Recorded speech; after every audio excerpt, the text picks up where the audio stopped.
Developing stories out of the Middle East as Pakistan fires back at Iran and the U.S. launches additional strikes at Houthi targets. And the latest Apple Watches will be back on sale today, but with some changes. The Morning Rundown starts now. From the Straight Arrow News Studio, bringing the stories that matter to you from across the United States and around the world. This is the Morning Rundown. Today is Thursday, January 18th. Thank you for joining us. I'm Kara Rucker. We begin this morning with the latest developments out of the Middle East as the possibility of a wider conflict looms. Pakistan says it has carried out strikes targeting terrorists inside Iran.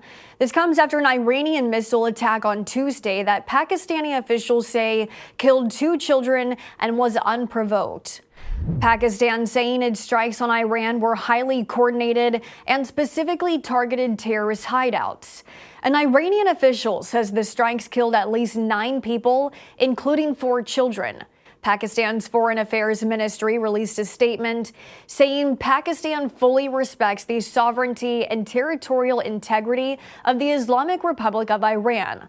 The sole objective of today's act was in pursuit of Pakistan's own security and national interest, which is paramount and cannot be compromised. Meanwhile, the United States launched another round of airstrikes against Houthi targets in Yemen late Wednesday night. U.S. forces targeted 14 Houthi missiles that were loaded to be fired from Yemen. The U.S. saying the missiles presented an imminent threat to ships in the Red Sea. The U.S. is redesignating the Houthis as a terrorist organization. The move subjects the Houthis to economic sanctions aimed to cut off funding to the militant group. In a meeting at the White House on Wednesday, House Speaker Mike Johnson says he pressed President Biden on immigration reform, calling the situation at the southern border a national security and humanitarian catastrophe. Biden invited congressional leaders to the White House to push for more aid to Ukraine, which has been stalled out in Congress. House Republicans demanding stricter border policy before any agreement on foreign aid can be reached.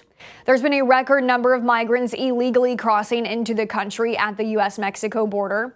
Biden has requested $61.4 billion in additional funding to Ukraine, with additional funding for Israel. Still, funding hinges on what border policy changes can be agreed upon by both sides. Speaker Johnson spoke to reporters after the meeting. We understand that there's concern about the safety, security, sovereignty of Ukraine, but the American people have those same concerns about our own domestic sovereignty and our safety and our security. Senate Majority Leader Chuck Schumer expressed some hope in talks moving in the right direction, but did note the only way anything gets passed is through compromise.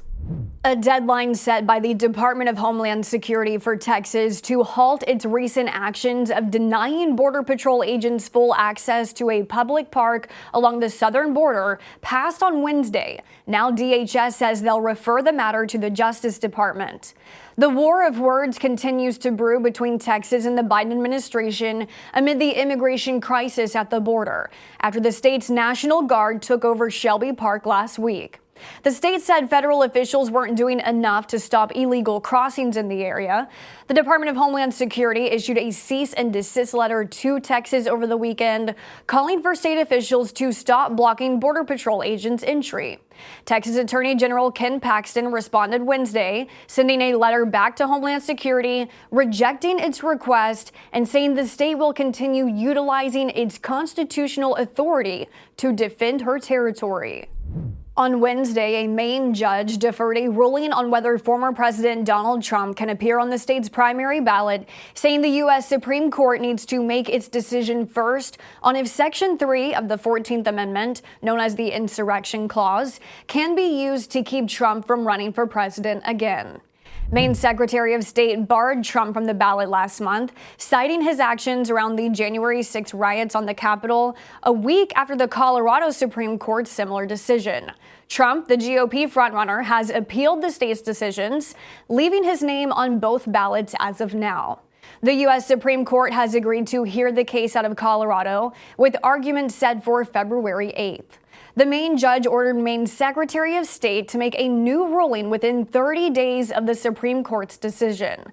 On Wednesday, Trump voluntarily attended his defamation trial in New York for a second day, where he sparred with the judge, who threatened to kick him out of court for making comments as his accuser, columnist E. Jean Carroll, was testifying.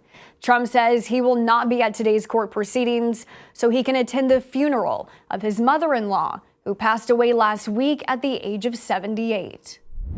TikTok is facing another legal challenge, this time in Iowa, as the state's attorney general filed a lawsuit on Wednesday alleging that the social media app is misleading parents about the content children are accessing and viewing. Seeking financial penalties, Iowa claims TikTok lied about inappropriate content on its platform, including nudity, drug use, alcohol use, and self-harm. Other states have filed similar lawsuits. In a statement, TikTok said it has safeguards in place for young users, including parental controls and time limits for those under 18.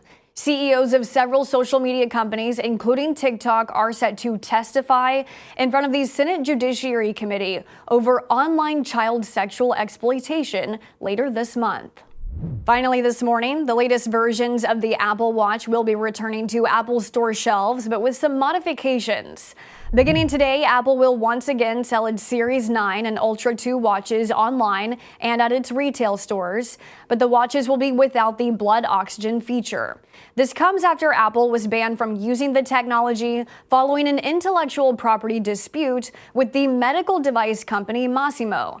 The blood oxygen app will still be on the watches, but Apple says when users tap on it, they will be alerted that the feature is no longer accessible. Apple is still appealing the International Trade Commission's ruling that found Apple infringed on Masimo's patents. These are your top stories for this Thursday. You can now connect with the Morning Rundown in a variety of ways, including subscribing to our podcast or signing up for our newsletter. Just go to san.com/rundown for more details. Unbiased, straight facts, that's Straight Arrow News. We'll see you back here tomorrow. Until then, I'm Kara Rucker. Have a great day.